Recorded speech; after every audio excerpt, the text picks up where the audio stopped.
بسم الله الرحمن الرحیم ډاکټر میر علي سادات یم او غواړم چې د طبي پریزنټیشنونو د سلسلې څخه 212 نمبر پریزنټیشن چې عبارت له ماسیف هیماپټیسس یا په بلغمو کې د زیاته اندازه وینې موجودیت ته ګرانو ډاکټر صاحبانو ته په پښتو ژبه وړاندې کړم. البته دغه پریزنټیشنونه د ډاکټرز فار افغانستان د ویب سایټ، فیسبوک او یوټیوب د لارې خپریږي. د ډاکټرز فار افغانستان یوازینی موخه په افغانستان کې د ځوانو ډاکټر صاحبانو د علمي سویې لوړول دي. د یادونې وړ ده چې دغه پریزنټیشن یو ځل مخکې د محترم استاد محمد اکرم بابوري لخوا په دري ژبه ژباړل شوی او د ډاکټرز فار افغانستان د ویب سایټ، فیسبوک او یوټیوب د لارې خپور شوی و. ګرانو ډاکټر صاحبانو السلام علیکم. هغه مواد چې دغه پریزنټیشن په جوړولو کې کارول شوي دي د نړۍ د معتبرو طبي منابعو څخه اخیستل شوي دي چې د ټولو هغه منابعو څخه چې موږ سره په دې اړه همکاري کړې ده یوه نړۍ مننه کوو. د محترمو ډاکټر صاحبانو څخه هیله لرو چې دغه موادو په نشرولو کې له موږ سره کومک وکړي. مننه. د تاریخچی او شکایت له نظره یو مریض چې 1.5 کاله عمر لري، د سیګریټ څکلو 30 کلنه سابقه لري او همدارنګه مریض د لوړ فشار، اټرل فیبریلیشن، ډي وي ټي، پلمونري امبولیزم، سی او پی ډي او د میترال والف د ریپلیس کولو پخوانی تاریخچه لري. نوموړي مریض ته تقریبا 2 ورځې کېږي چې ټوخی پیدا شوی او د ټوخي سره مریض ته د وینې ضایع کېدل هم پیدا شوي دي چې په 40 ساعتونو کې تقریبا په بلغم کې 200 ملي لیتره وینه ضایع کوي. نوموړی مریض چیسټ پین یا د سینې درد، دلبدي، استفراغ او اسهالات نه لري، مریض تبه نه لري او همدارنګه لړزه هم نه لري. مریض د وزن کمولو، د اشتها د کمیدو او د تبرکلوز پخوانی تاریخچی څخه شکایت نه کوي. مریض په لنډ وخت کې کوم چیرته سفر هم نه ده کړی او د کوم مریض سره تماس هم نه درلوده. د پاست میډیکل هیستوري له نظره نوموړی مریض سی او پی ډي لري چې په کور کې اکسیجن اخلي. البته دغه اکسیجن په 1 دقیقه کې 2 لیتره د نزل کنولا د لارې اخلي.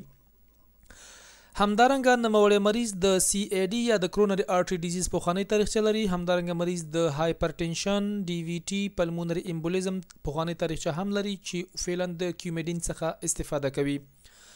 د مریض په پاست سرجیکل هیستوري کې مریض د میترال والف ریپلیسمنٹ کړو. هغه دواګانې چې نوموړی مریض ورڅخه فعلا استفاده کوي د اسپرین، وارفرین، سیمواستاتین، کاربیډولول، کلونیدین، البوتیرول او اډویر څخه عبارت دي.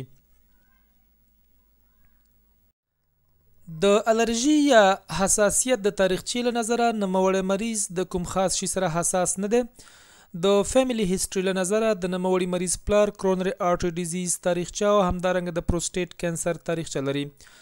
د دغه مریض خور او خاله د برست کینسر یا د سی ډي او د کینسر تاریخچه لري. د سوشل هیستوري له نظره نوموړی مریض تقریبا 10 کاله کېږي چې په ورځ کې د 2 پاکټ سیګریټ څخه استفاده کوي. په اجتماعي محافلو کې کله کله د الکول څخه هم استفاده کوي او کوم ډرګز یا مواد مخدر څخه استفاده نه کوي. د ریویو اف سیستم له نظره نوموړی مریض کوم بل اضافه مشکل نه لري بغیر د دې څخه چې په پریزنټ هیستوري کې ذکر شول.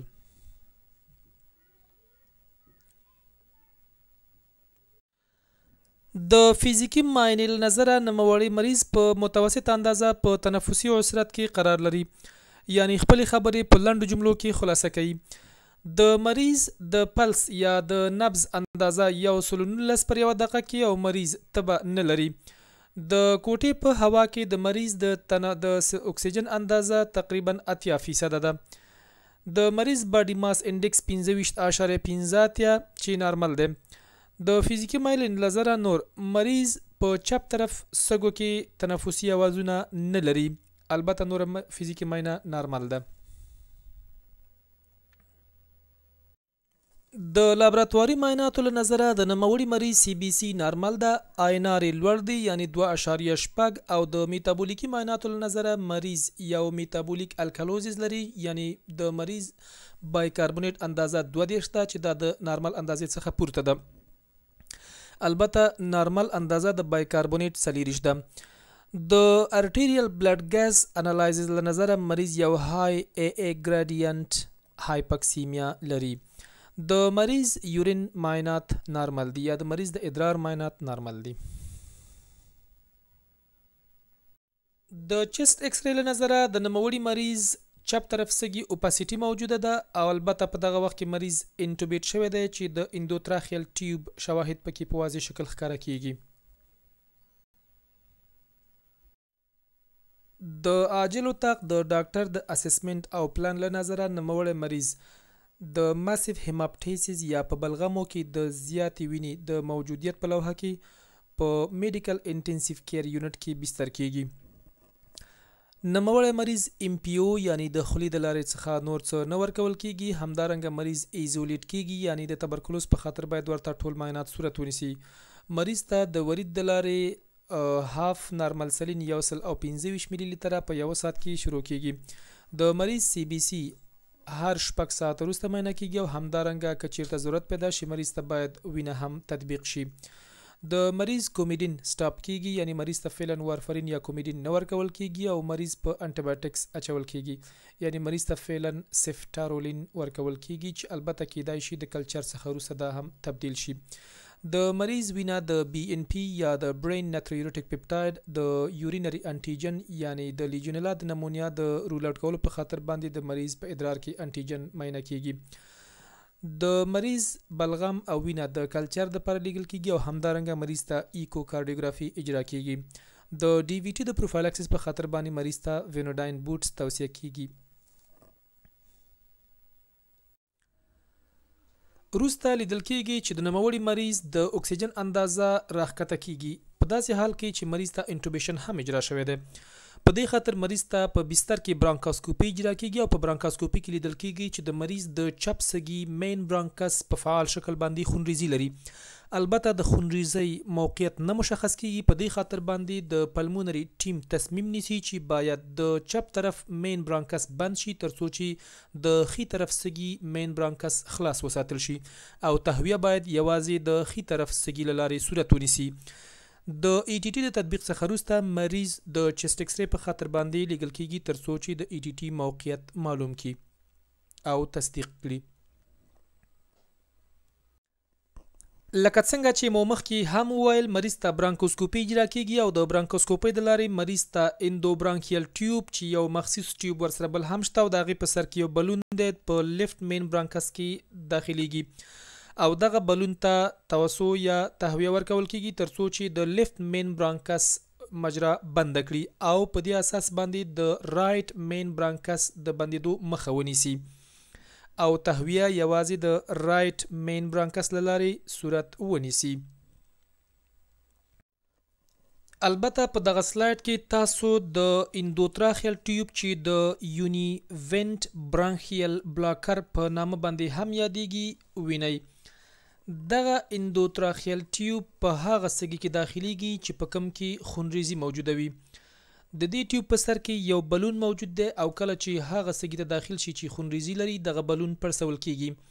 د دغه بلون د پړسېدو څخه وروسته د هغه طرف برانکس بلاک کیږي او نه پرېږدي چې وینه مقابل طرف سږي ته راشي او د دې د بندېدو سبب شي یعنی مقابل طرف سږی سالم پاتې کیږي او د وینې څخه نه ډکیږي.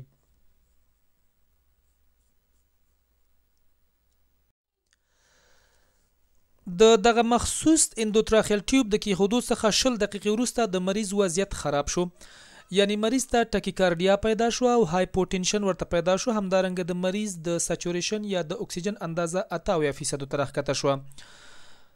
د فزیکی معاینې په اساس معلومه شوه چې د مریض په خي طرف سږو کې د تنفسي اوازونه نه اوریدل کیږي. نو په دې خاطر داسې احتمال پیدا شو چې مریض ته د سږو د خي طرف نیموتورکس پیدا شوی دی.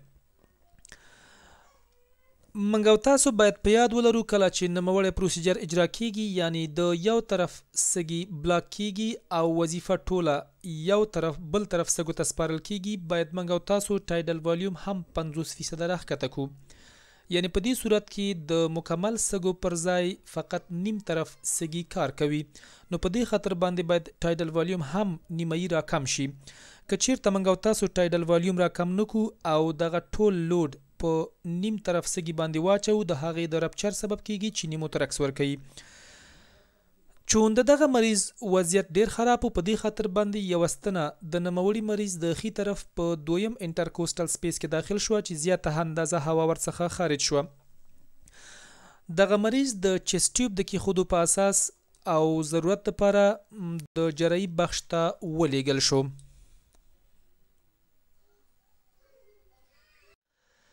د چست ایکس ری د اخیستلو څخه وروسته واضح کیږي چې نوموړي مریض ته په خي طرف کې په زیات اندازه نیموتورکس پیدا شوی دی او د خي طرف سږي د انسي طرف ته کولپس کړی دی.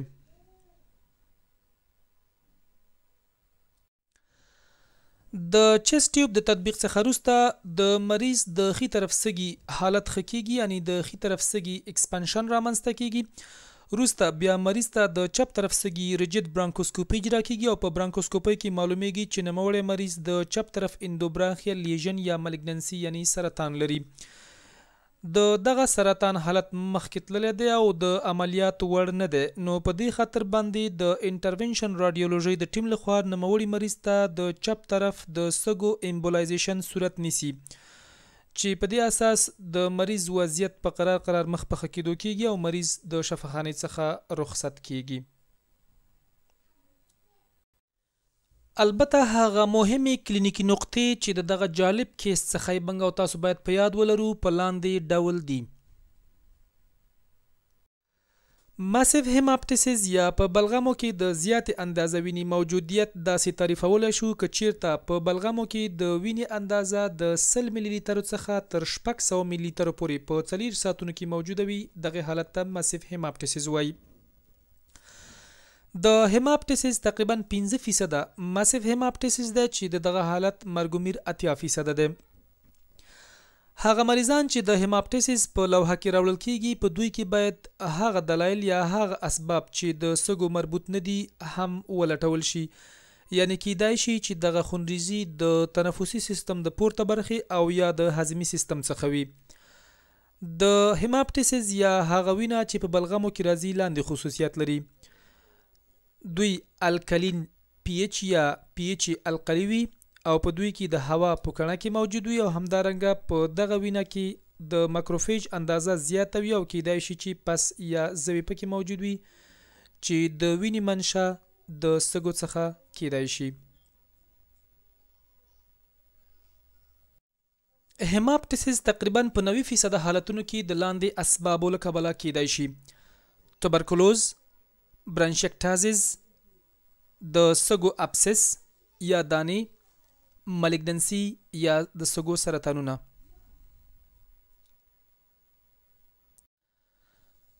د ماسیو هیماپټیسیس د تداوی لپاره لاندې نقطې ډیرې ضرور دي. اول، د ایروي پروټیکشن او د سالم طرف سږو سالم ساتل. که چیرته د مریض وضعیت مخ په خرابېدو وي باید مریض ته انټوبیشن صورت ونیسي.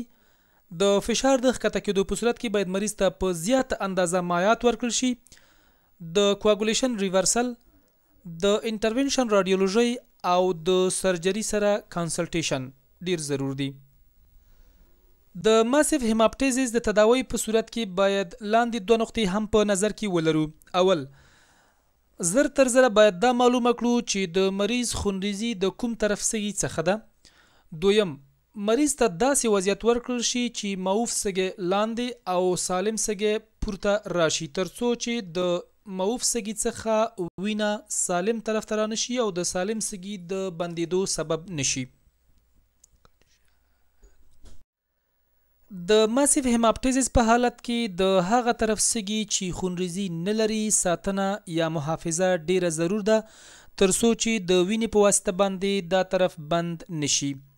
په دې خاطر چې دغه هدف لاسته راوړو باید مریض ته په داسې شکل وضعیت ورکړو چې د وینه ورکوونکي طرف سږي لاندې واقع شي. همدارنګه د سلیکټیو انټوبیشن څخه استفاده وشي، یعنی هغه طرف چې وینه نه ورکوي هغه طرف انټوبیټ شي او هغه طرف چې وینه لري هغه باید د بلون په واسطه باندې بلاک شي. البته بعضی وخت کې مریض ته ډبل لومن اندوتراخیل ټیوب اجرا کیږي چې د یو طرف سږي تهویه تثبیتوي او د بل طرف سږي د بلاک سبب کیږي. د وینې بهیدنې د کمولو په خاطر کولای شو چې د برانکوسکوپ څخه هم استفاده وکړو. البته د برانکوسکوپ په واسطه باندې مونږ او تاسو یخ سلاین، ټاپیکل اپینفرین، وازوپریسین، ترومبین او د فیبرینوجن او ترومبین کمبینیشن په وینه ورکوونکې ساحه کې تزریق کولای شو چې په دې شکل د خونریزۍ د بندیدو سبب کیدای شي.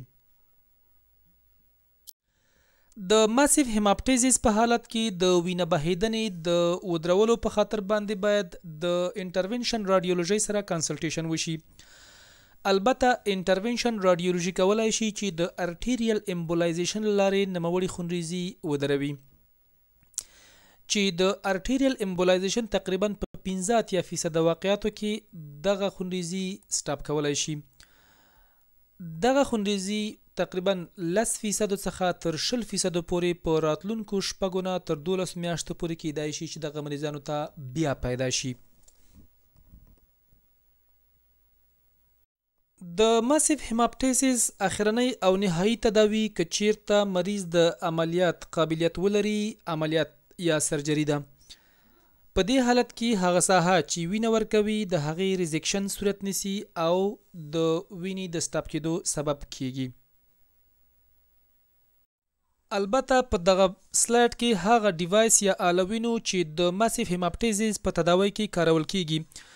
دغه آله د ډبل لومن اندوبرانخیال ټیوب په نامه باندې یادېږي چې هر مین برانکس ته جدا جدا ټیوب تیریږي، یعنی سلیکټیو انټیوبیشن اجرا کیږي. په دغه سلایډ کې سنگل لومن اندوتراخیال ټیوب ویت ا برانخیال بلاکر ګورو. دغه آله د سالم طرف د برانکس انټوبیشن او د معوف یعنی وینه ورکوونکي برانکس د بلاکیج سبب کیږي. په اخر کې د ټولو هغه ډاکټر صاحبانو څخه چې تر اوسه یې دغه کیس زموږ سره تعقیب کړ یوه نړۍ مننه کوو. د ډاکټرز فار افغانستان دغه پروګرام یوازینی هدف او موخه په داخل د افغانستان کې د ځوانو ډاکټر صاحبانو د علمي سوي لوړوالی دی. د دغه پروګرام د لا ښه والي او بهتروالي په خاطر د ستاسو نظریاتو او پیشنهاداتو ته اړتیا لرو. که چیرته نظریات او پیشنهادات لرئ نو لطفا د محترم استاد ناصر اوریا سره چې د ډاکټرز فار افغانستان د ویب سایټ، فیسبوک او یوټیوب د انټرنیټي پاڼو مدیر مسول او چلوونکی دی، د هغه د ایمیل د لارې یعنی naseroria@yahoo.com تماس نیولای شئ. السلام علیکم ورحمت الله وبرکاته.